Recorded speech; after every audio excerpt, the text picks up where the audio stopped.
জুরাইজ জগৎ বিখ্যাত একজন আল্লাহর ওলি। উনি ঘরের মধ্যে ইতিকাফে বসে ইবাদত বন্দেগি করে, ঘরের দরজা লাগায়া দিয়া নামাজে দাঁড়ায়া গেছে এবং জনম দুঃখিনী মা দরজার মধ্যে টোকা দিয়ে বলে জুরাইজ জুরাইজ জুরাইজ।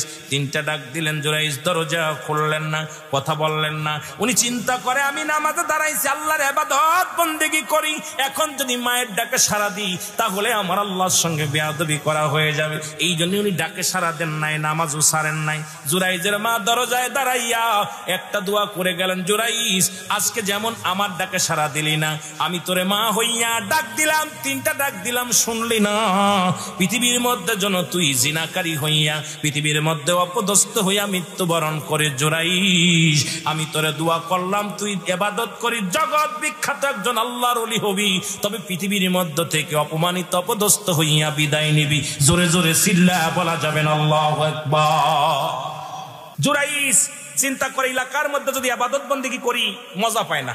উনি ইবাদত করার জন্য একটা পাহাড়ি অঞ্চলে একটা জঙ্গল বেছে নিলেন যে আমি এখানে বসে আল্লাহর বন্দেগি করব, মানুষের চোখের আড়ালে আমি আল্লাহকে ডাকবো। ইবাদত বন্দেগি যাই নামাজের ভিতরে বয়া বয়া খুব আল্লাহর জিকির করতেছে জুরাইজ।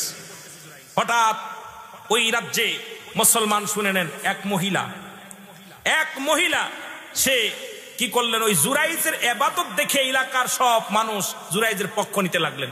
সবাই উনার পক্ষে, যে এই লোকটা ভালো লোক, এই লোকের পক্ষে থাকতে হবে। সবাই উনার হাতে বায়াত হইয়া মুসলমান হতে লাগলেন, ঈমান আনতে লাগলেন। সুবহানাল্লাহ বলেন না। এইটা দেখে ওই দেশের প্রেসিডেন্টের গুসা হয়ে গেল যে আমার দল ছেড়ে দিয়ে কোন একটা হুজুরের দল নিতেছে, হুজুরের দলে চলে যেতেছে, একে কোন ভাবে সাইজ করা যায়? কোনো উপায় পায় না, কোনো বুদ্ধিতে আরো তাকে পারে না, সাইজ করতে পারে না। সাইজ করার জন্য একটা বুদ্ধি পেল। উনার রাখাল, উনার পার্সোনাল একজন কি ছিল মহিলা, যিনি কাজ করে, কাজের মহিলা এবং রাখাল, এই দুজনকে বললেন। এই দুজন বলছে হুজুর এই জুরাইজের সাথে ওরে পৃথিবীর মধ্যে অপমানী অপদস্থ করা কোনো ব্যাপার না। আল্লাহু আকবার বলেন না, আরো জোরে বলেন, এ কোনো ব্যাপার না। তো বলে কেমনে? উনি রাখালের সঙ্গে জিনা করলেন, ওই মহিলা জিনা করে গর্ভবতী হলেন। আল্লাহু আকবার বলেন না। জিনা করে গর্ভবতী হলেন। এরপর ওই মহিলা যে বিচার দিলেন রাজার কাছে, হুজুর সর্বনাশ, আপনারা যাকে এত আল্লাহর ওলি ভাবেন, এত ভালো ব্যক্তি ভাবেন, এত ফরজগার ব্যক্তি ভাবেন, সে তো আমাকে সর্বনাশ করে দিছে। এই দেখেন আমার গর্ভে সন্তান, আর এই সন্তানের বাবা হলো আল্লাহর ওলি জুরাইজ। আল্লাহু আকবার বলেন না, একটু জোরে চিল্লায় বলেন। রাজা বললেন উজির ওকে ধরে নিয়ে আসো, ধরে নিয়ে আসো। জুরাইজকে পিঠ মোড়া দিয়ে একদম রাজার সামনে হাজির করলেন।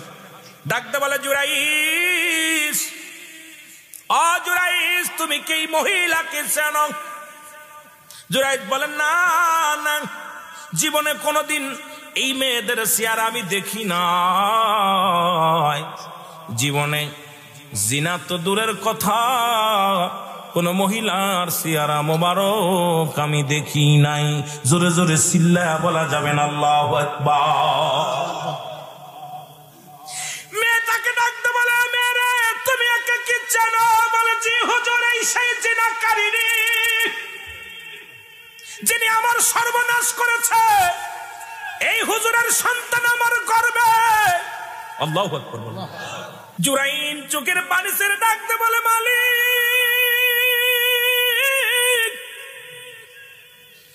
আমার বুঝতে বাকি নাই রে, আমার জনম দুঃখিনী মা একদিন আমারে বলেছিল জুরাইজ তুমি জগৎ বিখ্যাত আল্লাহর ওলি হবা, তবে পৃথিবীর মধ্যে অপদস্থ জিনাকারী হয়ে মৃত্যুবরণ করবা। মা গো মা,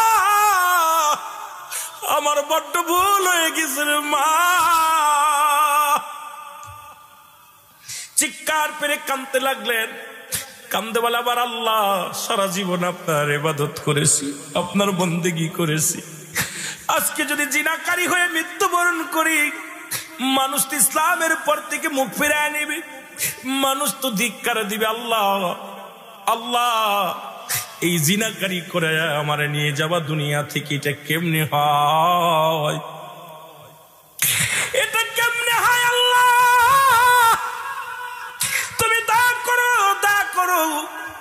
জিবরিল আমিন এসে কানে কানে ইলহামের মাধ্যমে জানা দেয় যে জুরাইজ তুমি বলে দাও তোমাকে যেন আজকে হত্যা না করা হয়, যতদিন পর্যন্ত এই সন্তান এই মায়ের পেট থেকে, গর্ভবতী মার পেট থেকে যতদিন পর্যন্ত সন্তান ডেলিভারি না হয়, ততদিন পর্যন্ত তোমাকে যেন জেল হাজতে রাখা হয়। এই সন্তানই বলে দিবে তার ভাইয়ের বাবার পরিচয়, তার মা কার সঙ্গে জিনা করেছে। এই সন্তান দুনিয়ার মধ্যে আগমন করে বলে দিবে তার মা কার সাথে নষ্টমী করেছে। সুতরাং দারগে জুরাইন কয়, হুজুর আমার একটা মৃত্যুর আগে একটা দাবি, আপনারা আমার কোনো কথা রাখবেন না, আমার কোনো কথা শুনবেন না আমি জানি, তবে একটা ছোট্ট একটা দাবি, ওই সন্তানটা যতদিন পর্যন্ত দুনিয়ার মুখ না দেখে ততদিন পর্যন্ত আপনারা আমাকে জেলখানার মধ্যে রাখেন, বন্দি রাখেন, বন্দি রাখবেন। যেদিন ওই সন্তান দুনিয়ার মধ্যে আগমন করবে, ওই সন্তান বলে দিবে তার মার বাবার পরিচয়, ওর বাবা কে, ওর মা কে, কিডা ওর মায়ের সাথে ছিল, এটা ওই সন্তান পরিচয় করায়া দিবে। আল্লাহর ওলি এই কথা বললেন। বাজান ওই দেশের রাজার মনে একটু দয়া হলো, উনি বললেন যাও জোরাইনকে অন্দর মহলে রেখে দাও, ওই জেলখানার মধ্যে। চোখের পানি ছেড়ে কান্দার বলে, আমার আল্লাহ, আমি মারা যাব কোনো দুঃখ নাই, আমার মায়ের দোয়া কবুল হয়ে গেছে, এই জীবনে আমার কোনো দুঃখ নাই, তবে ইসলামের মধ্যে কলঙ্ক লাগলো আল্লাহ, আলেমদের যে কলঙ্ক লাগলো আল্লাহ, এটা আমি কি করে আমি এটা মুছবো আল্লাহ। পৃথিবীর মধ্যে ওই মহিলার গর্ভে থেকে একটা সুন্দর ছেলে আসলো, আল্লাহু আকবার বলেন না। এই ছেলে আসলো, খবর পড়ে গেল, রাজার দরবারে খবর পড়ে গেল, ওই মহিলা গর্ভবতী মহিলা, ডেলিভারি হয়েছে, একটা ছেলে হয়েছে। ডাক দাও মেয়েটাকে, ডাক দাও। হাজার হাজার রাজ্যের যত উজির নাজির ছিল সবাইকে ডাক দেওয়া হলো। এই ছেলে নাকি একদিনের ছেলে, কথা বলবে, বড় আশ্চর্যজনক ব্যাপার, ওর বাবার পরিচয় ছেলে নিজে দিবে। সবাই এই কৌতূহল দেখার জন্য হাজার হাজার মানুষ রাজ দরবারে আসলো। এবার ডাকতে বলে, রাজা বলে, ছেলে বালক বলে দাও তোমার আব্বাকে, তোমার মার সাথে কে নষ্টমী করেছে বলো। বালক কোনো কথা বলে না, বালক মাথাও নাড়ে না, কথাও বলে না, সে দেখে না। লোকজন বলে, হুজুর আইস, পাগলামির একটা সীমা আছে, একদিনের ছেলে জীবনেও কথা বলতে পারে না, আর এই ছেলে তার বাবার পরিচয় কেমনে দেবে রে জোরাইস। এখন তোমার ভণ্ডামি বাদ দাও, আজকে সুলেচরা থেকে বাঁচাতে কেউ পারবে না, আজকে তোমাকে কে বাঁচাইবে? মৃত্যুদণ্ড থেকে পৃথিবীর কোন মানুষ তোমার বাঁচাইতে পারবে না। সুতরাং একদিনের পোলা কথা বলতে পারবে না। জুরাইদ চোখের পানি ছেড়ে কান্দার বলে, আল্লাহ আমার একটু উপায় বলে দাও, তুমি তো বলেছিলে ওই ছেলে তার বাবার পরিচয় দিয়া দিবে।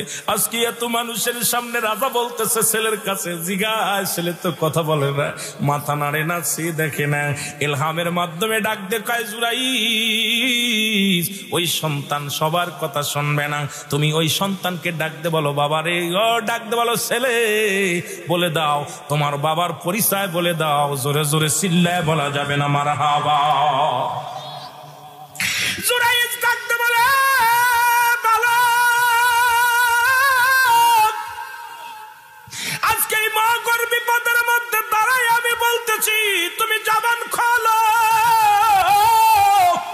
এই জবানটা খুলে বলে দাও তোমার বাবাকে, তোমার মায়ের সঙ্গে কে ছিল বলে দাও। বালকটা চিৎকার মেরে বলে, জুরাইদ শুনে নাও, উপস্থিত যত জনগণ আছো, আমার মায়ের সঙ্গে জুরাইদের জিনা তো দূরের কথা, জীবনে আমার মায়ের সঙ্গে জুরাইদের দেখা হয় নাই। মৃত্যুর পরে 7টা হক কয়টা? মৃত্যুর পরে 7টা। তাদের মাগফিরাতের জন্য দোয়া করা, জোরে বলেন মাগফিরাত, আল্লাহু আকবার। মাগফিরাতের জন্য দোয়া করা। এখন আমাদের দেশের অধিকাংশ আলেমরা দোয়া করে না।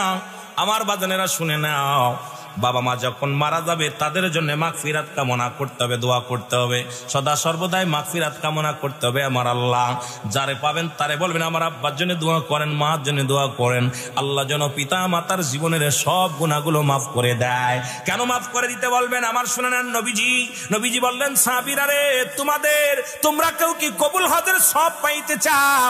সাহাবীরা বলে, ইয়া রাসূলুল্লাহ, ইয়া হাবিবাল্লাহ, এটা কে বানা চায়? নবীজি বললেন, সাহাবীরা রে, তোমাদের বাড়িতে যাদের পিতা মাতা জিন্দা আছে বাড়ি যে সালাম দিবা, আসসালামু আলাইকুম মা, আসসালামু আলাইকুম বাবা, তোমার আমল নামায় একটা কবুল হাজার সব লেখা হইয়া যাবে গো।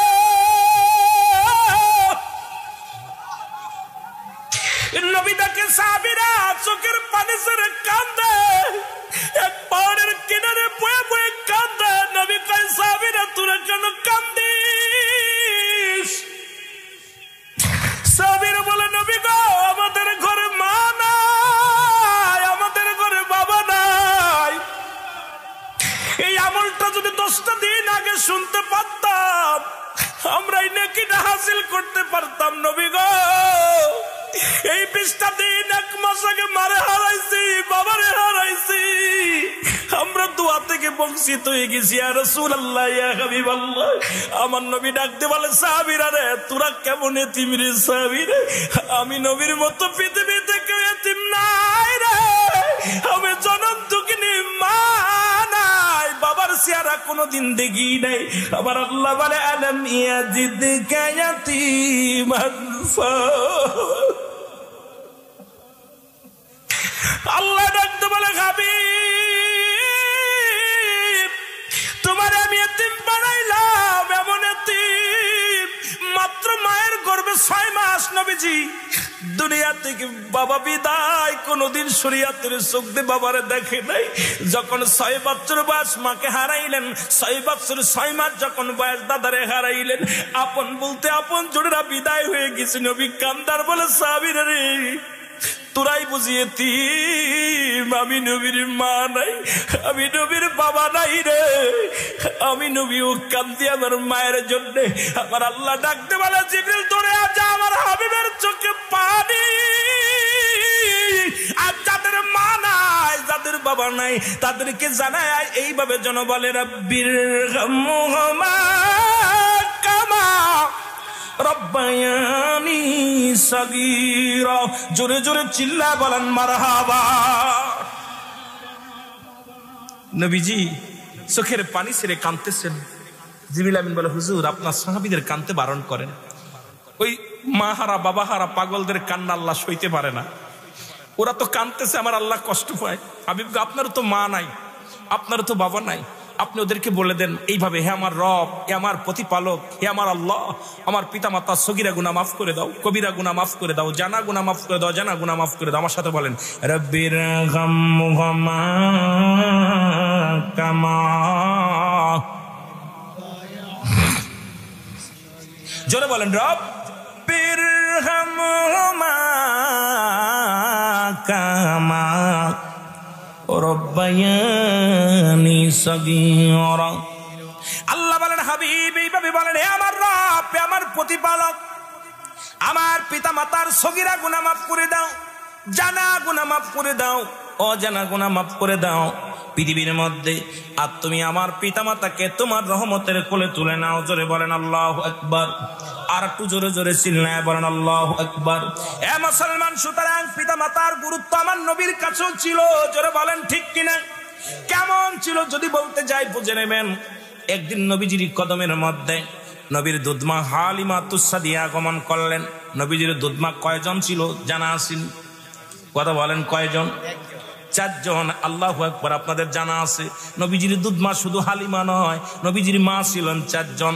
এই দুধ মায়ের মধ্যে প্রথম যিনি দুধ পান করালেন নাম হলো নবীজির দুধমার মধ্যে যিনি দুধ পান করাইলেন আপন মা আমেনা।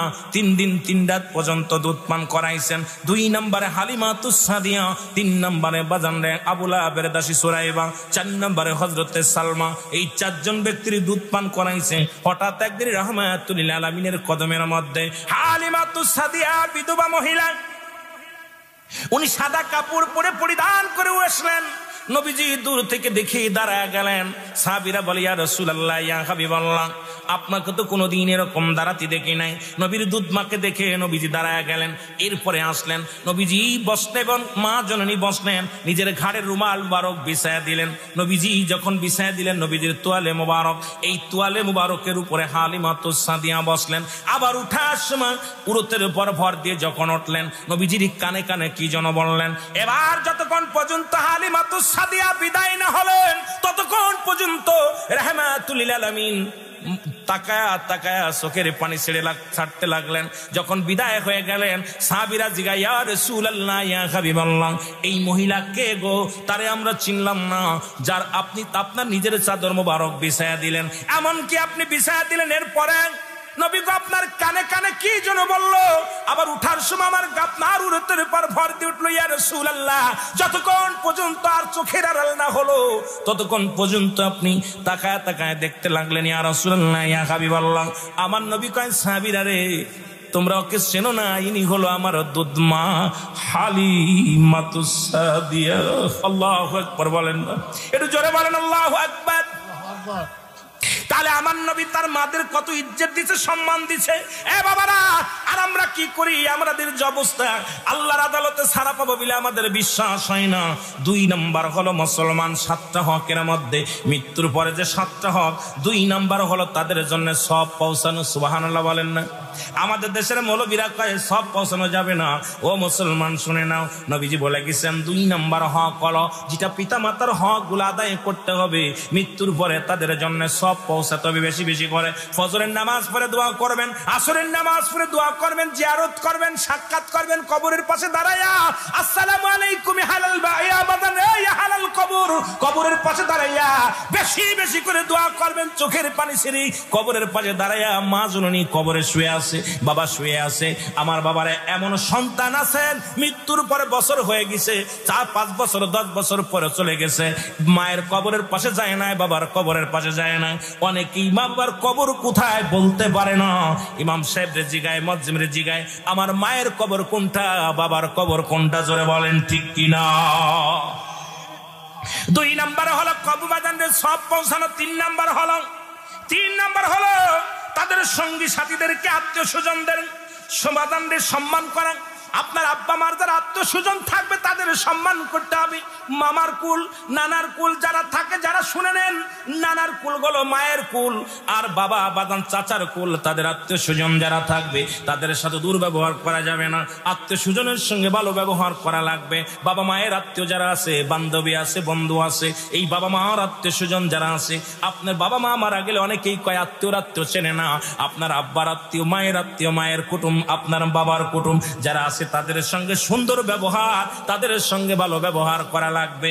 জোরে জোরে চিল্লায়া বলা যাবে না আল্লাহু আকবার। এ মুসলমান গভীর মনোযোগ। মুসলমান 4 নাম্বার হলো সাথী সঙ্গী আত্মীয় স্বজনদের সাথে সাহায্য করা। তাদের আত্মীয় স্বজন যারা থাকবে তাদের সাহায্য করতে হবে। আজকে আপনি টাকাওয়ালা হয়েছেন, বাড়িওয়ালা হয়েছেন, আপনার মায়ের একজন আত্মীয় তিনি মুরব্বী মানুষ, আপনার বাবার একজন আত্মীয় তিনি গরিব মানুষ, অবশ্যই তাদের সাহায্য করতে হবে। রাসূল বলছে তোমার পিতা মাতার, তোমার আত্মীয় স্বজন, তোমার পিতা মাতার আত্মীয় স্বজন যারা দুনিয়ার মধ্যে আছে তাদেরকে সার্বিক সহযোগিতা করা, সাহায্যের হাতটা বাড়াইয়া দেওয়া। তারা অসহায়, তাদেরকে আপনি সাহায্য করেন। একটা কাপড় কিনে পড়তে পারেন, একটা কাপড় দেন। তাদের পেটে খাবার নাই, কিছু চাউল কিনে দেন। তাদের যে কোনো সহযোগিতার জন্য হাতটা বাড়াইয়া দেন, কারণ উনি আপনার বাবার আত্মীয়, আপনার মায়ের আত্মীয়। এদিকে আমাদের অতিরিক্ত খেয়াল রাখা লাগবে। জোরে জোরে চিল্লায় বলেন ঠিক কিনা? এ মুসলমান গভীর মনোযোগ। 5 নাম্বার হলো ঋণ পরিশোধ করা বা আমানত রক্ষা করা, আমানত আদায় করা। যারা ঋণ, যদি বাবা মা ঋণ থেকে যায়, পৃথিবীর মধ্যে যদি ঋণ থেকে যে অনেকে কয়, বড় ছেলে কয় আব্বার ঋণ হয়েছে, আব্বা তুই শোধ কর, মেয়ে কয় তুই শোধ কর। মাঝে মাঝে দেখা যায় ঢাকা শহরে অনেক জায়গা, বাংলাদেশের অধিকাংশ অঞ্চল আছে, বাবা মা ঋণ হয়ে মারা গেছে, অভাবে পড়ে আত্মীয় স্বজনের কাছ থেকে ধার নিছে, মারা গেছে। এরপরে ছেলেদের ভিতরে টানাটানি, হানাহানি হয়ে যায়। বড় ছেলে কয় তুই শোধ কর, বড় ছোট ছেলে কয় আমি খাই নাই, মেজো ছেলে কয় আমি খাই নাই। বাবা মার ঋণ শোধ করতে চায় না। আমি আপনাদের কাছে বলে যাই, পিতা মাতা যদি ঋণ থাকে অবশ্যই খবর নিয়ে সেই ঋণগুলো পরিশোধ করতে হবে, নয় আপনার ধরা পড়তে হবে। জোরে জোরে চিল্লায় বলো আল্লাহু আকবার।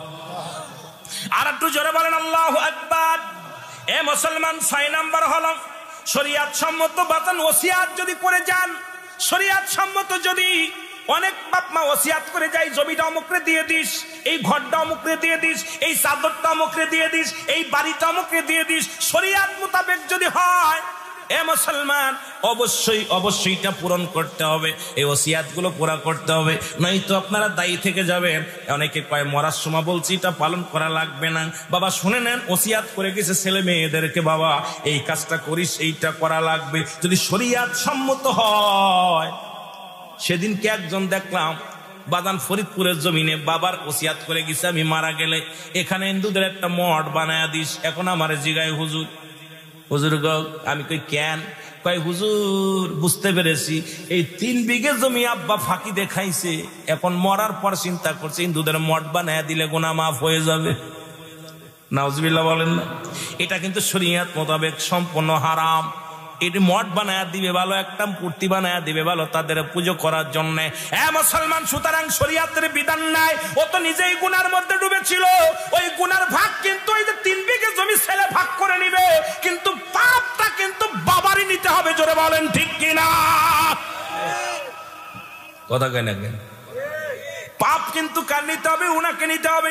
আমার ভাইয়েরা, আমার বন্ধুরা আমার, 7 নাম্বার হলো তাদেরকে সাধ্যমতো তাদের কবর জিয়ারত করা লাগবে। আমার বাবারা শুনে নেন, সাধ্যমতো তাদের কবর জিয়ারত করা লাগবে, সাক্ষাৎ করা লাগবে। এই জন্য আমি বলে যাই, আমি যদি বলি 5 ওয়াক্ত নামাজে জিয়ারত করবেন, হয়তো পারবেন না। চাকরি করেন, ব্যবসা করেন, আপনি সাধ্যমতো চলে যান, শুক্রবারে চলে যান, বৃহস্পতিবারে চলে যান। আপনি সারাদিন বাড়ি কাজ করলেন, আসরের নামাজটা পড়ে কবরের পাশে দাঁড়ায় আব্বা বলে ডাক দিলেন, মা বলে ডাক দিলেন। মায়ের মতো এমন দুঃখী পৃথিবীর মধ্যে হয় না, বাবার মতো এত বড় নিয়ামত তার পৃথিবীর মধ্যে হয় না। আমার বাবার গভীর মনোযোগ, একটু দোয়া করেন, বসে বসে দোয়া করেন, সাধ্য অনুযায়ী। পারছেন না আপনি মাসে একবার করেন, পারছেন না আপনি 2 মাস পরে করেন, পারছেন না আপনি 1 বছর পরে করেন, সাধ্য মতো, আপনার সাধ্য আছে করার মতো, তবু করতে হবে পিতামাতার জিয়ারত, কবরটা জিয়ারত করা লাগবে। হুকুম হলো, আর পিতামাতার যদি হক আদায় করতে হয়, এগুলো অবশ্যই অবশ্যই পালন করা লাগবে। জোরে জোরে বলেন মারহাবা। নবীজির সাহাবা আলকামার ইতিহাসটা একটু বলে যায়। 5 ওয়াক্ত নামাজ পড়েছে, সালাত পড়েছে, কোনোদিন অন্যায় করে নাই, কারণ মাথায় বাড়ি মারে নাই, কোনোদিন কাউকে কষ্ট দিয়ে নাই। হযরত আলকামা মৃত্যু শয্যায় সজ্জিত, রূহটা বাইর হয় না। নবীর কাছে খবর আসলো, ইয়া রাসূলুল্লাহ, ইয়া হাবিবাল্লাহ, আপনার আলকামা মৃত্যু যন্ত্রণায় ছটফট করে, অনেক কষ্ট হয়। অনেকে বলে মৃত্যুর সঙ্গে পাঞ্জা লড়ে, খবরদার এই ভাষাটা ব্যবহার করবেন না।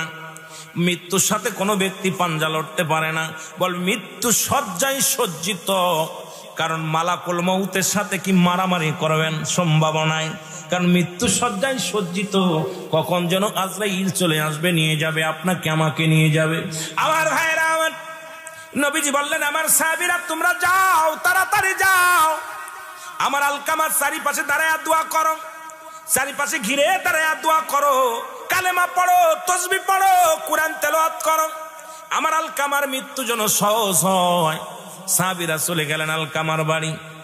বাড়িতে যাইয়া চারিদিক ফিরে দোয়া করেন, চোখের পানি ছেড়ে ছেড়ে কাঁদতে লাগলেন, কিন্তু মৃত্যু হয় না, মৃত্যু যন্ত্রণাও লাঘবায় না। দৌড়ে আসলেন সাহাবীরা, বলে ইয়া রাসূলুল্লাহ, ইয়া হাবিবাল্লাহ, আলকামার কষ্ট আমাদের সহ্য হয় না,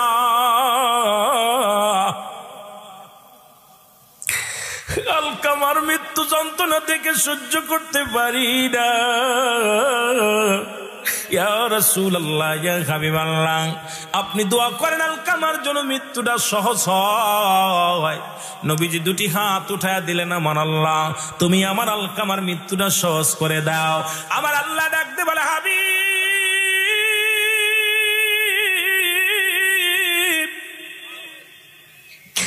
আপনি আজকে হাত নামায় ফেলেন, কারণ ঘরের মধ্যে এখনো জনম দুঃখিনী মা জিন্দা আছে। যতক্ষণ পর্যন্ত মায়ের তার জন্য দোয়া না করবে, ততক্ষণ পর্যন্ত মা যতক্ষণ পর্যন্ত ক্ষমা না করবে, আমি আল্লাহ ততক্ষণ পর্যন্ত ক্ষমা করতে পারি না। তার মৃত্যু যন্ত্রণা সহজ করা সম্ভব হবে না। আল্লাহর নবী দূরে চলে আসেন আলকামার বাড়ি, সালাম দিলেন, আসসালামু আলাইকুম হালাল বাইত। ঘরের ভিতর কেউ আসনি, বাড়ির ভিতর ঘরের ভিতর আসনি কেউ, ভিতর থেকে আওয়াজ আসে, আলাইকুম আসসালাম। নবীজি বলে, মা, মা গো, ও আলকামার মা, আমি আপনার কাছে জানতে চাই, আমার আলকামা কি জীবনে কোনো অপরাধ করেছে, কোনো অন্যায় করেছে জানতে চাই।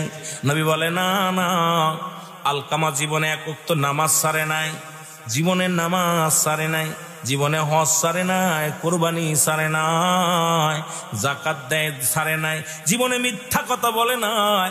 আমার আলকামা একজন ফেরেশ মানুষ, আমার আলকামার মতো দ্বিতীয় আর কেউ হয় না। জোরে বলো আল্লাহু আকবার।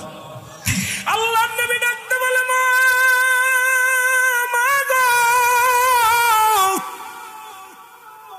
এত নেককার বান্দা যদি হয় তবে মৃত্যু যন্ত্রণা কেন এত কষ্ট হয় গো মা? জনম দুঃখিনী মা বলে, বাবা রে,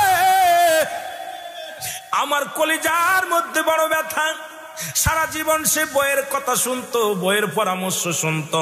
আমার মা বোনেরা শুনে নাও, আমি বইয়ের কথা আবার অনেককে মা বোন বলবে, রুহুল আমিন সাহেব এমনি স্বামী কথা শোনে না। তারপরে আবার আপনি কি বলে যান, শোনো মা, বইয়ের জায়গা বউর সঙ্গে কোনোদিন মায়ের তুলনা হয় না। মায়ের জায়গা মা, বইয়ের জায়গা বউ, বউ বউয়ের জায়গা বউ, মায়ের জায়গা মা, বাবার জায়গার মা।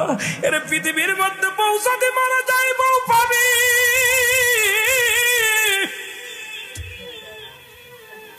সুন্দরী বউ মারা গেলে কালো বউ পাবি। পৃথিবী থেকে জনম দুঃখিনী মা একবার যদি বিদায় নিয়ে যায়, বাবা যদি বিদায় হয়ে যায়, এত বড় নিয়ামত পৃথিবীর কোথাও মিলবে না। জোরে বলেন ঠিক কিনা?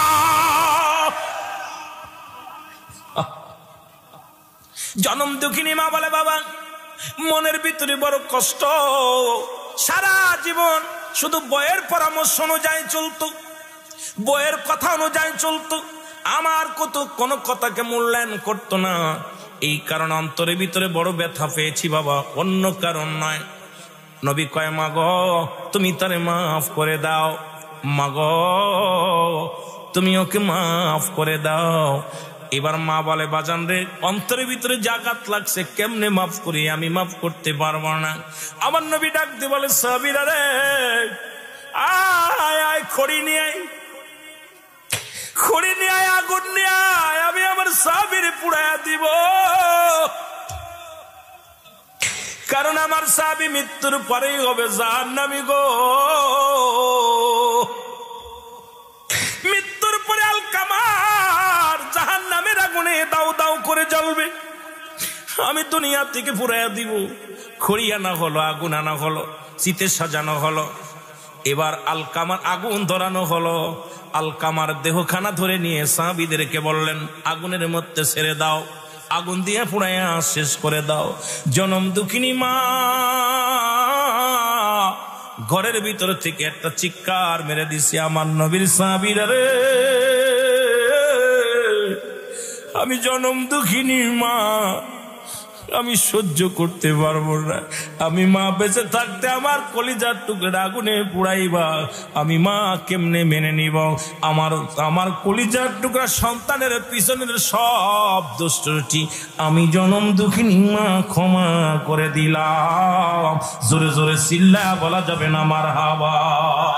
সঙ্গে সঙ্গে আলকামা কালেমা পড়ছে, লা ইলাহা ইল্লাল্লাহু মুহাম্মাদুর রাসূলুল্লাহ। জোরে বলেন, লা ইলাহা ইল্লাল্লাহু মুহাম্মাদুর রাসূলুল্লাহ সাল্লাল্লাহু আলাইহি ওয়াসাল্লাম। নাম হলো জুরাইস। আল্লাহু আকবার বলেন। ইনি জগৎ বিখ্যাত একজন আল্লাহর ওলি, যাদের কথা আল্লাহ বলেন, আলা সাবধানী না, নিশ্চয় আলা ইন্নাউল্লাহি, আল্লাহর তরফ থেকে যারা ওলি হয়, লা না ইয়াখাফুন শব্দের অর্থ ভয়, ওয়ালা যদি অবস্থান করে হুমদের উপরে জানুন, তাদের কোনো চিন্তা নাই, ভাবনা নাই। এমন একজন জগৎ বিখ্যাত আল্লাহর ওলি, নাম হলো জুরাইস। আল্লাহু আকবার বলেন। জুরাইস এমন ইবাদত বন্দেগী করে, ঘরের মধ্যে কারুর লগে কথা বলে না, কারুর লগে কথা বলে না, নামাজ পড়ে শুধু একমাত্র ফরজ নামাজ ব্যতীত সুন্নাতে দাঁড়াইছো, নফলে দাঁড়াইছো, নামাজ ছেড়ে দাও। ডাক দিছে মা অমক আব্দুল মতিন সাহেব, মান্নান সাহেব, আলাউদ্দিন সাহেব, নামাজ ছেড়ে দাও। আগে ডাকের উত্তরে নাও, মা আমার আব্বা জান, বাবারা শুনে নাও, দিলের কান্ডা লাগা শুনে নাও।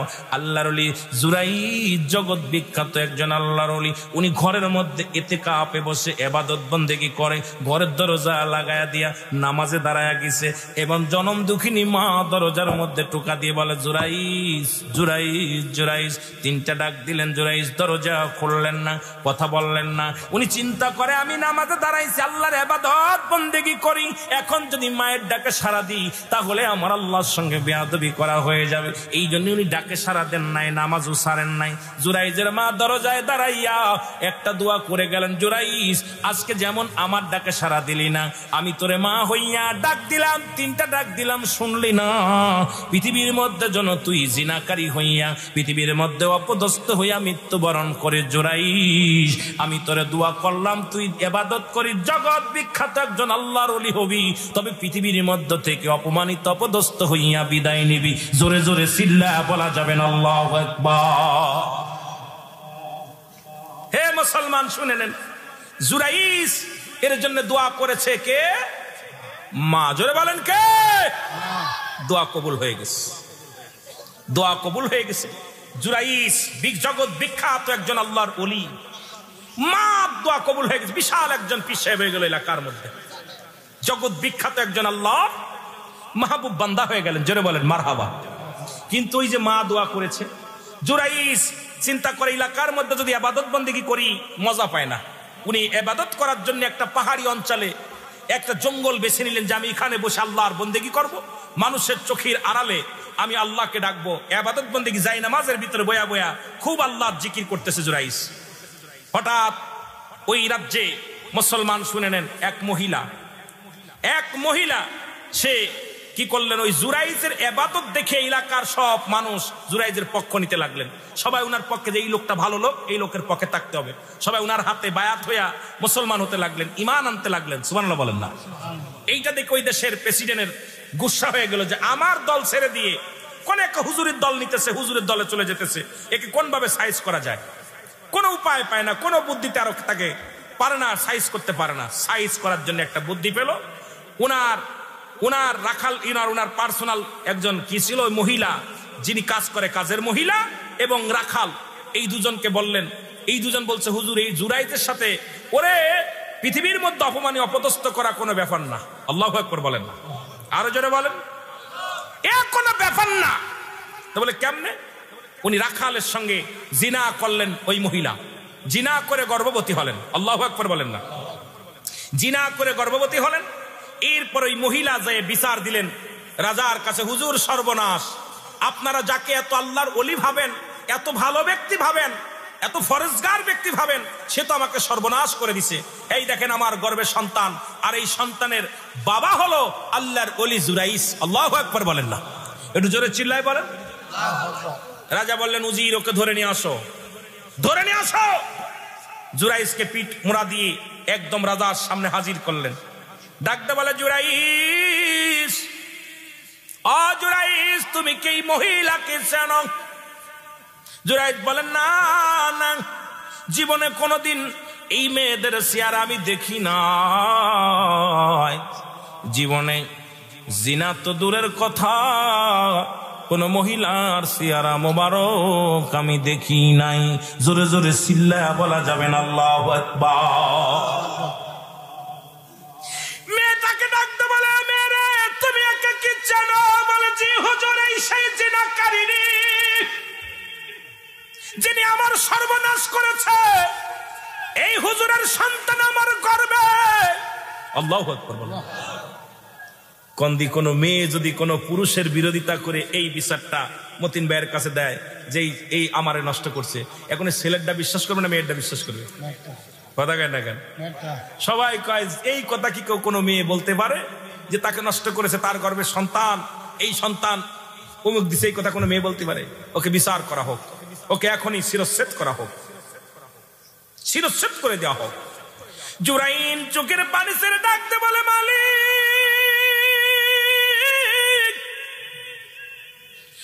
আমার বুঝতে বাকি নাই রে, আমার জনম দুঃখিনী মা একদিন আমার বলেছিল, জুরাইজ তুমি জগৎ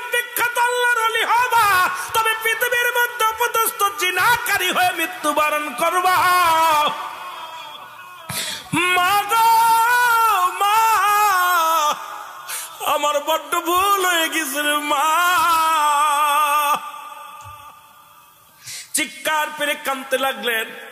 কান্দে বলে, আবার আল্লাহ, সারা জীবন আপনার ইবাদত করেছি, আপনার বন্দেগী করেছি, আজকে যদি জিনাকারী হয়ে মৃত্যুবরণ করি, মানুষ তো ইসলামের পর থেকে মুখ ফিরায় নিবে, মানুষ তো ধিক্কার দিবে। আল্লাহ আল্লাহ, এই জিনাকারী করে আমার নিয়ে যাবা দুনিয়া থেকে, এটা কেমনে হয়?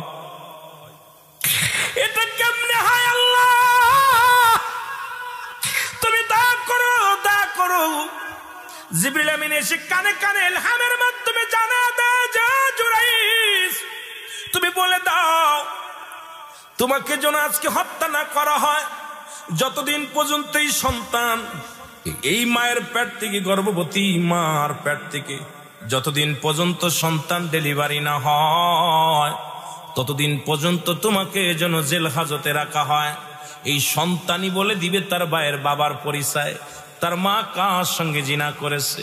এই সন্তান দুনিয়ার মধ্যে আগমন করে বলে দিবে তার মা কার সাথে নষ্টমী করেছে। সুতরাং দারোগা জুরাইন কয়, হুজুর আমার একটা মৃত্যুর আগে একটা দাবি, আপনারা আমার কোনো কথা রাখবেন না, আমার কোনো কথা শুনবেন না আমি জানি, তবে একটা ছোট্ট একটা দাবি, ওই সন্তানটা যতদিন পর্যন্ত দুনিয়ার মুখ না দেখে ততদিন পর্যন্ত আপনারা আমাকে জেলখানার মধ্যে রাখেন, বন্দি রাখেন, বন্দি রাখবেন। যেদিন ওই সন্তান দুনিয়ার মধ্যে আগমন করবে, ওই সন্তান বলে দিবে তার মার বাবার পরিচয়, ওর বাবা কে, ওর মা কে, কিডা ওর মায়ের সাথে ছিল, এটা ওই সন্তান পরিচয় করায়া দিবে। আল্লাহর ওলি এই কথা বললেন। বাজান ওই দেশের রাজার মনের একটু দয়া হলো, উনি বললেন, যাও জুরাইনকে অন্ধর মহলে রেখে দাও, এই অন্ধকারে রেখে দাও রে মুসলমান। শুনে নাও, শুনে নাও, শুনে নাও। এইরকম 1 মাস গেল, 2 মাস গেল, 3 মাস গেল, 4 মাস গেল, 5 মাস গেল, 6 মাস গেল, 10 মাস 10 দিন পূর্ণ হয়ে গেল। আল্লাহর ওলি ও মুসলমান ওই জেলখানার মধ্যে চোখের পানি ছেড়ে কান্দার বলে, আমার আল্লাহ, আমি মারা যাব কোনো দুঃখ নাই, আমার মায়ের দোয়া কবুল হয়ে গেছে। এই জীবনে আমার কোনো দুঃখ নাই, তবে ইসলামের মধ্যে কলঙ্ক লাগলো। আল্লাহ, আলেমদের যে কলঙ্ক লাগলো, আল্লাহ এটা আমি কি করে আমি এটা মুছবো? আল্লাহ, পৃথিবীর মধ্যে ওই মহিলার গর্ভে থেকে একটা সুন্দর ছেলে আসলো। আল্লাহু আকবার বলেন না? এই ছেলে আসলো, খবর পড়ে গেল, রাজার দরবারে খবর পড়ে গেল, ওই মহিলা গর্ভবতী মহিলা, ডেলিভারি হয়েছে, একটা ছেলে হয়েছে। ডাক দাও মেয়েটাকে, ডাক দাও। হাজার হাজার রাজ্যের যত উজির নাজির ছিল সবাইকে ডাক দেওয়া হলো। এই ছেলে নাকি একদিনের ছেলে, কথা বলবে। বড় আশ্চর্যজনক ব্যাপার, ওর বাবার পরিচয় ছেলে নিজে দিবে। সবাই এই কৌতূহল দেখার জন্য হাজার হাজার মানুষ রাজ দরবারে আসলো। এবার ডাকতে বলে, ডাকতে বলে, রাজা বলে, ছেলে বালক বলে দাও তোমার আব্বাকে, তোমার মার সাথে কে নষ্টমী করেছে বলো। বালক কোনো কথা বলে না, বালক মাথাও নাড়ে না, কথাও বলে না, সে দেখে না। লোকজন বলে, হুজুর আইস, পাগলামির একটা সীমা আছে, একদিনের ছেলে জীবনেও কথা বলতে পারে না, আর এই ছেলে তার বাবার পরিচয় কেমনে দেবে রে জুরাইস? এখন তোমার ভণ্ডামি বাদ দাও, আজকে শুলেচোরা থেকে বাঁচাতে কেউ পারবে না, আজকে তোমাকে কে বাঁচাইবে? মৃত্যুদণ্ড থেকে পৃথিবীর কোন মানুষ তোমার বাঁচাইতে পারবে না। সুতরাং একদিনের পোলা কথা বলতে পারবে না। জুরাইস চোখের পানি ছেড়ে কান্দার বলে, আল্লাহ আমার একটু উপায় বলে দাও, তুমি তো বলেছিলে ওই ছেলে তার বাবার পরিচয় দিয়া দিবে। আজকে এত মানুষের সামনে রাজা বলতেছে ছেলের কাছে, জিগায়, ছেলে তো কথা বলে না, মাথা নাড়ে না, সে দেখে না। ইলহামের মাধ্যমে ডাক দেখায়, জুরাইস ওই সন্তান সবার কথা শুনবে না, তুমি ওই সন্তানকে ডাক দে, বলো বাবারে, ও ডাক দে, বলো ছেলে বলে দাও তোমার বাবার পরিচয় বলে দাও। জোরে জোরে চিল্লায় বলা যাবে না মারহাবা। জুরাইস ডাকতে বলে, বালক, আজকে এই মহাগর বিপদের মধ্যে দাঁড়াই আমি বলতেছি, তুমি জবান খোলো, এই জবানটা খুলে বলে দাও তোমার বাবাকে। তোমার মায়ের সঙ্গে কে ছিল বলে দাও। বালকটা চিৎকার মেরে বলে, জুরাইস শুনে নাও, উপস্থিত যত জনগণ আছো, আমার মায়ের সঙ্গে জুরাইজের জিনা তো দূরের কথা, জীবনে আমার মায়ের সঙ্গে জুরাইজের দেখা হয় নাই। আস্তে করবেন না, জোরে করবেন। জীবনে কোনোদিন জোরে জিনা তো দূরের কথা, জীবনে কোনোদিন আমার মার সঙ্গে দেখা হয় না। আমার মায়ের সঙ্গে জিনা করেছে রাখালের, ওই যে রাজার পাশে দাঁড়ায় আছে ওই রাখালটাই আমার মায়ের সর্বনাশ করেছে। এবার উজির রাজা কয়, আমি সব জানি, রাজার তো চক্রান্ত ছিল। রাজা কয়, জুরাইস রে, তুমি আমারে ক্ষমা করে দাও। এই একটা কথা বলেই সন্তান মারা গেলেন। এবার জুরাইস ক্ষমা চাইলেন, জুরাইজের কাছে ক্ষমা চাইলেন রাজা। যারা যত ছিলেন সবাই ক্ষমা চাইলেন, আমাদের ভুল হয়ে গেছে, এই তোমাকে 10টা মাস জেলে বন্দি করে রেখেছিলাম, কত কষ্ট দিছি, অন্ধকার মহলে রাখি। আরে জুরাইস, আমাকে তুমি মাফ করে দাও। আর একদিনের বালক যেহেতু কথা বলে রাজ দরবারে, আমি আর রাজত্ব চাই না, এই রাজত্ব আমি তোমারে দিয়ে দিলাম। জুরাইস কয়, না না, আপনার কাছে আমার একটা দাবি, আমার মায়ের কবর পর্যন্ত যেতে দেন।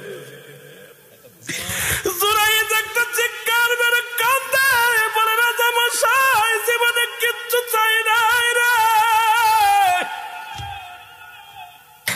আমার জনম দুঃখিনী মা,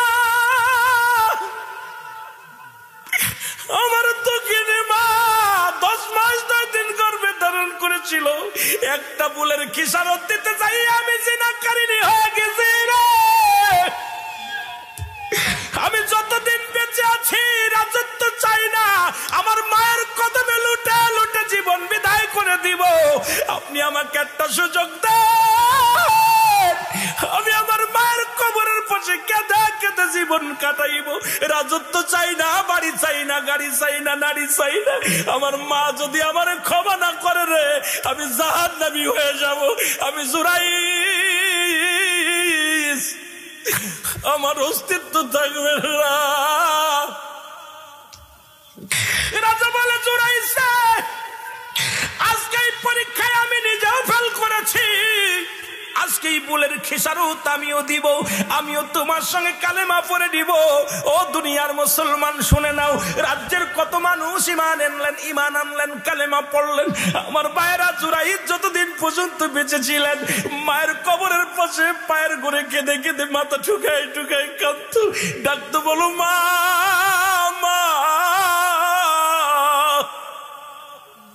তোর জুরাইস জীবনে কিচ্ছু চাই না রে মা, তোর কাছে ক্ষমা চাই, জীবনে যে ভুল করেছে এই ভুলের খেসারত আমি দিতে পারবো না মা, তোরে হারায়া ফেলেছি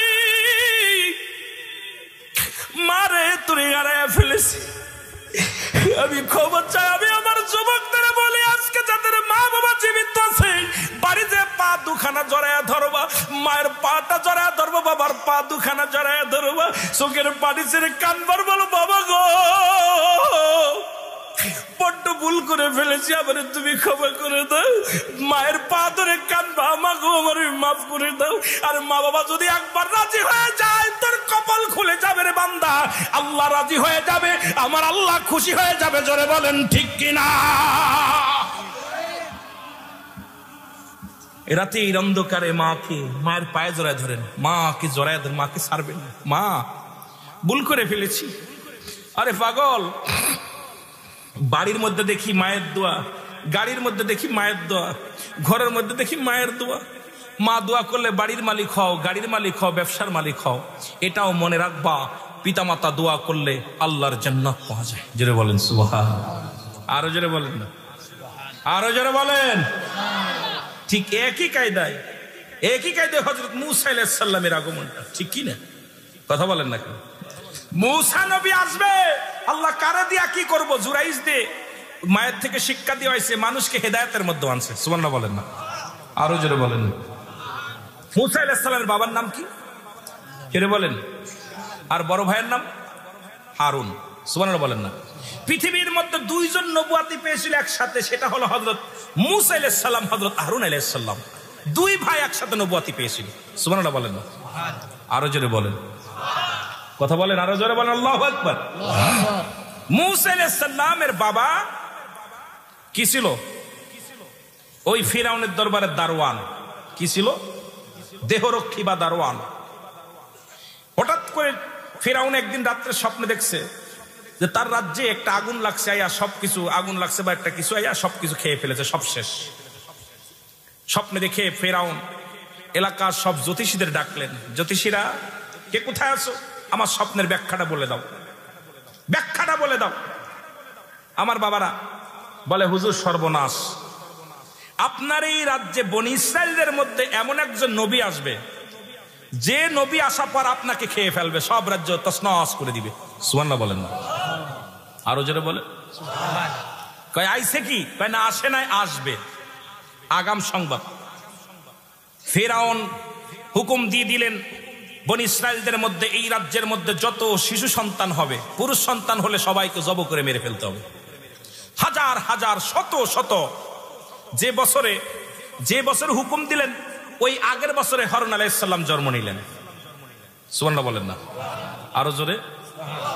হারুন জন্ম, তার আগের বছরে মুসলমান মরিয়াম নামে একজন, ওনার হারুন আলাইহিস সালামের, হারুনের বোন একটা দুনিয়ার মধ্যে, কোন জায়গায় লেখছে ফাতেমা, কোন জায়গায় লেখছে মরিয়াম নামে একটা বোন দুনিয়ার মধ্যে আগমন করলেন। সুবহানাল্লাহ বলেন না? এই বছরে শত শত মানুষকে, হাজার হাজার মানুষকে দুনিয়া থেকে বিদায় করে। আল্লাহ যেটা করে, আমার আল্লাহ পারে কি পারে না? যেটা বলেন পারে কি পারে না? মূসা আলাইহিস সালাম দুনিয়া আসবে, অনেক রকম ঠেকাইতে লাগলেন, পারলেন না। আমার বাবারা, ওই রাত্রে মূসা আলাইহিস সালামের বাবা ইমরানের কামভাব, ভিতরে একটা স্ত্রীর প্রয়োজন, ভিতরে একটা উত্তেজনা শুরু হয়ে গেছে। ওদিকে মায়েরও একটা উত্তেজনা শুরু হয়ে গেছে। কেমনে যাবে? মার মনে স্বামীকে পাওয়ার জন্য উতাল পাতাল মন করতেছে। অনেক লম্বা ইতিহাস, কোরআন থেকে তাফসীর করলে খুব মজার, ঘটনাটা অনেক সুন্দর লাগে, কিন্তু আমি অল্প একটু বোঝানোর জন্য যে আল্লাহ কি পারে কি না পারে, আল্লাহর কি ক্ষমতা, এটা আমাদের বোঝানোর জন্য, আল্লাহ কাকে কোন সময় আনবে, কাকে কি করবে, এটা বোঝানোর জন্য আমি কয়েকটা কথা বলে যাই। কি করলেন? ওই মূসা আলাইহিস সালামের মায়ের মনে কামভাব, একটা স্বামীকে পাওয়ার জন্য ছটফট করতে লাগলেন। এদিক স্বামীরও একই অবস্থা, স্ত্রীরও একই অবস্থা। ওদিন মূসা আলাইহিস সালাম, তার মা চলে গেলেন ফিরাউনের দরবারে। যা পাওয়ার পাশে একটা কামরা ছিল, কামরার ভিতরে স্বামী স্ত্রী দুজনের মিলন হলো। সুবহানাল্লাহ বলেন না? মূসা আলাইহিস সালাম জগতের মধ্যে চলে আসলো, মায়ের গর্ভে চলে আসছে। ওদিনই ফিরাউন আর একটা স্বপ্নে দেখলেন। আল্লাহু আকবার বলেন না? ওই দিন রাত্রে স্বপ্নে দেখলেন, ফিরাউন স্বপ্নে দিকে আবার বলু ডাক দিচ্ছে, সমস্ত কাদেরকে, দবকদের ডাক দিচ্ছে, গুণীদের ডাক দিচ্ছে, বলে হুজুর সর্বনাশ, মূসা আলাইহিস সালাম তো মায়ের গর্ভে হাজির হয়ে গেছে। সুবহানাল্লাহ বলেন না? আরো জোরে বলেন। এমন কড়া পাহারা দিলেন, জাহাজ থেকে কেমনে হলো যে স্বামী স্ত্রী মিলন করতে পারবে না, স্বামী স্ত্রী এক জায়গায় শুতে পারবে না, স্ত্রী শোবে ঘরে, স্বামী শোবে বারান্দায়, কেউ মিলন করতে পারবে না, কোনো সন্তান এই বছরের ভিতরে আসতে পারবে না। কিন্তু এই সন্তান কে নিল? খবর নাও। খবর নিল, কোথাও কোনো সন্তান আর পায় না, খবর পাওয়া গেল না। কিন্তু মূসা আলাইহিস সালাম 1 মাস 2 মাস 3 মাস 4 মাস 5 মাস ফিরাউনের রাজ্যে আস্তে আস্তে ফাটল ধরা শুরু করলো। সুবহানাল্লাহ বলেন না? আরো জোরে বলেন। মূসা আলাইহিস সালাম দুনিয়ার মধ্যে আগমন করলেন। মারহাবা বলেন। আরো জোরে বলেন। আর ফিরাউনের দরবারে যে দাসী ছিল, ধাত্রী ছিল, সেই ধাত্রী হযরত মূসা আলাইহিস সালাম দুনিয়ায় যেদিন আসলেন, ওদিন ওই ঘরের ভিতর উপস্থিত ছিলেন। সুবহানাল্লাহ বলেন না? মূসা আলাইহিস সালামের চেহারা সুরত দেখে উনি আর পাগল হয়ে গেছে, যা পৃথিবীর মধ্যে কত সন্তান আমি ডেলিভারির সময় ছিলাম, কিন্তু এমন সুন্দর সন্তান আমার নজরে পড়ে নাই। ফিরাউনকে বলবে, কিন্তু উনি প্রতিজ্ঞা করলো না, আমি এত সুন্দর ফুটফুটে সুন্দর, এত সুন্দর কলিজার টুকরা সন্তান ফিরাউন শুনলেই মেরে ফেলবে, আমি একে বলবো না, ফিরাউনের রাজ্যে বলবো না, আমি রেখে দিল, আমি বলবো না। উনি চলে গেলেন। কিন্তু এইরকম কোন কিতাবের মধ্যে আসছে 6 মাস, কোন কিতাবের মধ্যে আসছে আপনার 15 দিন, কোন কিতাবের আসছে 2 দিন, কোন কয়েকদিন, কোন 1 বছর, এইরকম অনেক কিতাবের মধ্যে আসছে। বিস্তারিত আলোচনা করছি এটা নিয়ে, বিস্তারিত যে কয় মাস পর্যন্ত মায়ের কাছে ছিলেন। হঠাৎ খবর পাইলেন, খবর পেয়ে গেলেন আপনার ফিরাউন, খবর পাইলেন যে তোমার দেহরক্ষী ইমরানের ঘরে মূসা আলাইহিস সালাম আগমন করেছে। সুবহানাল্লাহ বলেন না? প্রহরীদেরকে পাঠিয়ে দিলেন, যাও। মূসা আলাইহিস সালামের মা দুধ পান করাইতেছিলেন মূসা আলাইহিস সালামকে। এই সময় প্রহরীরা সব চলে আসছে, আয়েশা ঘরের মধ্যে খুঁজবে, রান্না করতে হঠাৎ করে জ্বলন্ত চুলার মধ্যে মুসা আলাইহিস সালামকে ফেলে দিলেন। জ্বলন্ত চুলার মধ্যে ফেলে দিয়ে ড্যাগ উঠায় দিয়ে রান্না শুরু করে দিলেন। আয়েশা সমস্ত ঘর তন্ন তন্ন করে কোথাও পায় না, বলে তোমার ঘরে মুসা আসছে? কয় না, কেউ তো সবাই খুঁজে পায় না, কোনো ঘরের ভিতর দিয়ে অবস্থা আছে। অনেকক্ষণ জ্বলতেছে, সমস্ত ঘর তল্লাশি করে যখন চলে গেলেন, মুসা আলাইহিস সালামের মা চিৎকার মারতে মারতে দৌড়ায় গেলেন চুলার কাছে, আমার ছেলে তো শেষ। তবে যদি আল্লাহ মারা যায়, জানি তো নিশ্চিত মারা গেছে, পুড়ে গেছে, তবে যদি একটা হাড্ডি থাকে, এই হাড্ডির স্মৃতি নিয়ে আমি সারা জীবন বুকে আমার সন্তানকে, আমি আল্লাহ আমার সন্তানের জন্য দোয়া করবো, আল্লাহ একটা হাড্ডি যেন জীবিত, একটা যেন হাড্ডি যেন থাকে, চিহ্নিত থাকে। সব যদি পুড়ে যায় তবু আমার কলিজার টুকরা একটু হাড্ডি যেন জীবিত থাকে। মারহাবা বলেন না? আরো জোরে বলেন। দৌড়ায় গেছে, যা পাতিল যে উঠে দেখে মুসা আলাইহিস সালাম ফুল নিয়ে খেলা করতেছে। সুবহানাল্লাহ। আগুনের ভিতরে খেলা করতেছে, একদম ফুল, যে সমস্ত খড়িগুলো ফুল ফাল নিয়ে খেলা করতেছে। মা উঠায় কোলের মধ্যে উঠায় সুমা লাগাই দিচ্ছে। সুবহানাল্লাহ বলেন না? আরো জোরে বলেন। মুসা আলাইহিস সালামের মা টেনশনে পড়ে গেলেন, যেই সন্তানকে তো যদি খবর পেয়ে গেছে একবার ফিরাউনের রাজ্যে, ফিরাউন নিশ্চিত মেরে ফেলবে, একে কিভাবে বাঁচানো যায়, কি করে বাঁচানো যায়? তখন মনের ভিতরে একটা কল্পনা আসলো, কে জনে এসে বলতেছে, একজন ফকির সেজে, হে মুসা নবীর মা, এই সন্তান আল্লাহর প্রিয়, আল্লাহর প্রেরিত রাসূল, তোমার এত টেনশন কোনো কারণ নাই, তবে এই সন্তানকে একটা তক্তা বানায়, তক্তার মধ্যে একটা বাক্স বানায়া একে ভাসায় দাও। আল্লাহু আকবার বলেন। একে ভাসায় দাও। এখন মিস্ত্রি পাবে কোথায়? মিস্ত্রি পাবে কোথায়? মিস্ত্রি তো পাওয়া যায় না। হঠাৎ করে অমিতে পদ্মে যাইতেছে, এই মিস্ত্রি আছে, কাঠ কেউ বাক্স বানাবে, এ বানাবে। ভিতরে ডাক দিছে, ডাক দিয়ে একটা বাক্স বানাইছে। বাক্সটা বানাইয়া মুসা আলাইহিস সালামকে ওর ভিতরে ভইরা নীল দরিয়ায় ফেলে দিয়ে বাক্স বানানোর পর, কিন্তু এই খবরটা মিস্ত্রি আপনার ফিরাউনের দরবারে দেওয়ার জন্য প্রথম চলে গেছে, ছুটে চলে গেছে, যে অনেক টাকা দিবে, সম্পদ দিবে। প্রথম যখন বলতে গেছে, হুজুর আপনার এই পন্তু আর কথা বলতে পারে না, এই পন্তু বলার পর বুবা হয়ে গেছে, আবার ভালো হয়ে গেছে, আবার দৌড়ে গেছে, আবার বুবা হয়ে গেছে, আবার দৌড়ে গেছে, আবার বুবা হয়ে গেছে। তিনবার মুসা আলাইহিস সালামের খবরটা পৌঁছায় দিয়েছে ফিরাউনের কাছে, কিন্তু আল্লাহ তাকে যেই সম্পূর্ণ কথা বলে মুসা উচ্চারণ করবে অমুক ঘরে বলার আগেই তুতলা হয়ে যায়, আর বলতে পারে না, কথা বাইরে, আল্লাহ জবান বন্ধ করে দেয়, জবানটা বন্ধ করে দেয়। এই অবস্থা থাকা পর, এই অবস্থায় এদিকে মা করলেন কি, ফেলে দিলেন বাক্সর মধ্যে ভরে নীল দরিয়ার মধ্যে ছেড়ে দিলেন। আল্লাহু আকবার বলেন না? দরিয়ায় ছেড়ে দিলেন। আর মেয়েকে ডাকতে বললেন, মা খবর নাও, খবর নাও, বাক্সটা ভাসতে ভাসতে কোথায় যায়, তুমি পিছে পিছে যাও। হযরত ফাতেমা বললেন, ওখানে পাশ লাগাই দিলেন, আর ভাসতে ভাসতে চলে গেল ফিরাউনের দরবারে। কোন কিতাবে আছে ফিরাউন নিঃসন্তান ছিল, আবার কোন জায়গায় আছে ফিরাউনের একটা মেয়ে সন্তান ছিল, আবার কোন কিতাব আছে ফিরাউনের অনেকগুলো ছেলে মেয়ে ছিল, তাদেরকে আগুনে পোড়ায় শেষ করে দিছে। খালি আসিয়ার যে সন্তানগুলো ছিল তাদেরকে তেলে ভেজে শেষ করেছে, খালি ঈমান আনার কারণে। আমার বাবারা, ভাসতে ভাসতে চলে গেছে। এদিকে আমার ভাইরা, ফিরাউনের একটা মেয়ে কন্যা সন্তান ছিল, তার এমন একটা চর্মরোগ হলো, এই রোগ কোন ডাক্তার কবিরা সারতে পারে না। আর এক কিতাবে লেখছে, সুন্দর এই ঘটনা, বিস্তারিত অনেক আলোচনা আছে, আমি বলছি আপনার এখানে মুসাব্বা আছে, অনেকগুলো মতান্তরে দিছে, তো বুঝছেন নি? ফিরাউনের মেয়ের এমন একটা রোগ হলো, যে রোগের ওষুধ কোন ডাক্তার কবিরা দিতে পারে নাই। ফিরাউনের দরবারে এক জ্যোতিষী আসলো, বলল, হুজুর আপনার এই মেয়ের রোগ সারবে, এই কাঠের বাক্সর মধ্যে একটা সন্তান ভেসে আসবে, এই সন্তানের ছোঁয়া আপনার মেয়ের গায়ে লাগলে আপনার মেয়ে পুরো সুস্থ হয়ে যাবে। সুবহানাল্লাহ বলেন না? ফিরাউনও শুনতে পাইলেন। এরপরে আসিয়া গেলেন ওযু করতে, যায় পাইলেন বাক্সটা নিয়ে আসলে ঘরের মধ্যে আনলেন।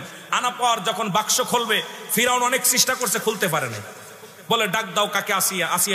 আসিয়াকে ডাক দাও। আসিয়া এসে বিসমিল্লাহ বলে যখন হাত দিছে, সঙ্গে সঙ্গে বাক্স খুলে গেছে। জোরে বলেন মারহাবা।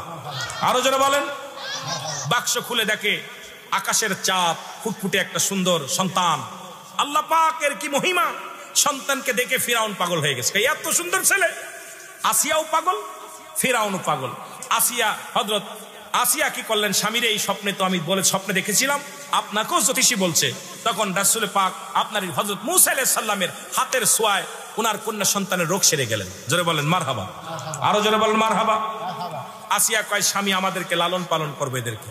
ফিরাউন কয়, না, আমার ভয় করছে, মনে হয় এ বড় হয়ে মূসা আলাইহিস সালাম হতে পারে, আমার বড্ড ভয় করছে। ফিরাউনকে বুঝাইলেন, আপনি না ক্ষুধা হয়েছেন, আপনি ক্ষুধা হয়ে এত ভয় করেন কেন? একে আমরা লালন পালন করব, বড় হবে আপনাকে আব্বু বলবে, আমাকে আম্মু বলবে, একে আমি লালন পালন করব। ঠিক আছে, লালন পালন করতে দিল। কিছুদিন যেতে না যেতেই ফিরাউন, মুসা আলাইহিস সালামের চাউনি ভালো না।